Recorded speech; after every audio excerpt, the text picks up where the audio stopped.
বিদেশি এবং বাংলাদেশি ব্যক্তি মিলে যদি যৌথভাবে বাংলাদেশে কোনো লিমিটেড কোম্পানি খুলতে চায়, সেক্ষেত্রে উক্ত বিদেশি ব্যক্তির কোন কোন ডকুমেন্ট লাগবে বাংলাদেশে একটি লিমিটেড কোম্পানি খোলার জন্য, সে ব্যাপারে আজকের ভিডিওতে আলোচনা করার চেষ্টা করব।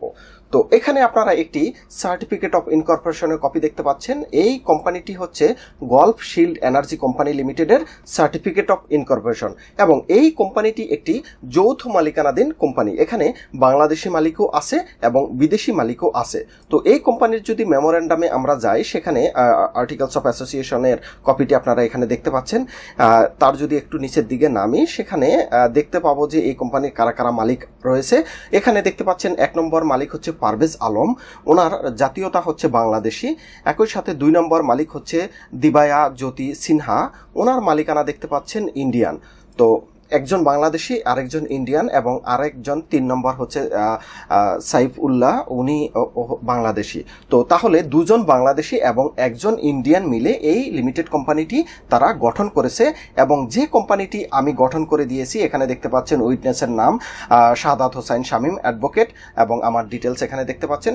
তো এই কোম্পানিটি আমরা গঠন করেছি, এবং এই কোম্পানির গঠনের বাস্তবিক অভিজ্ঞতার আলোকে আপনাদের সাথে আজকের ভিডিওতে আলোচনা করব যে একটি যৌথ মালিকানাধীন কোম্পানি খুলতে গেলে বিদেশি ব্যক্তির কোন কোন ডকুমেন্ট দিতে হয়।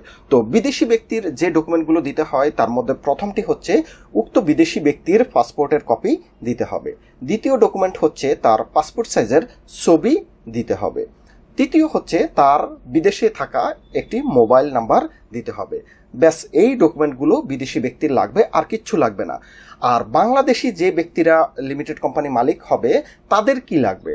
তাদের লাগবে তাদের জাতীয় পরিচয়পত্রের কপি, এনআইডি কার্ডের কপি, যেটিকে আমরা বলি এনআইডি কার্ডের কপি লাগবে। যদি এনআইডি কার্ড না থাকে, তাদের পাসপোর্ট দিয়েও কিন্তু হবে।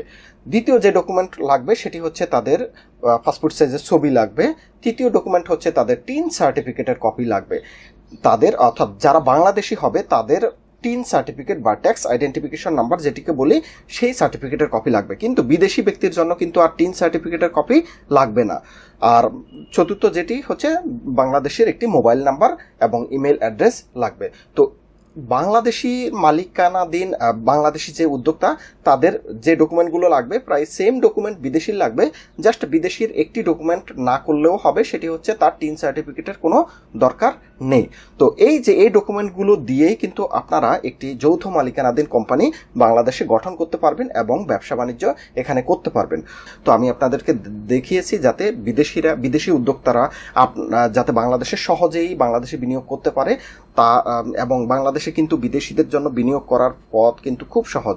আপনারা যারা বাংলাদেশে উদ্যোক্তা আছেন, অনেক ক্ষেত্রেই বিদেশি ইনভেস্টররা বাংলাদেশে ইনভেস্ট করতে চায়, কিন্তু কোন প্রসিডিউরে ইনভেস্টমেন্ট করবে সেই কনসেপ্ট আপনাদের না থাকার কারণে কিন্তু আপনারা ব্যক্তিগতভাবেও কিন্তু অনেক বিদেশি ইনভেস্টরকে বাংলাদেশে নিয়ে আসতে পারেন না।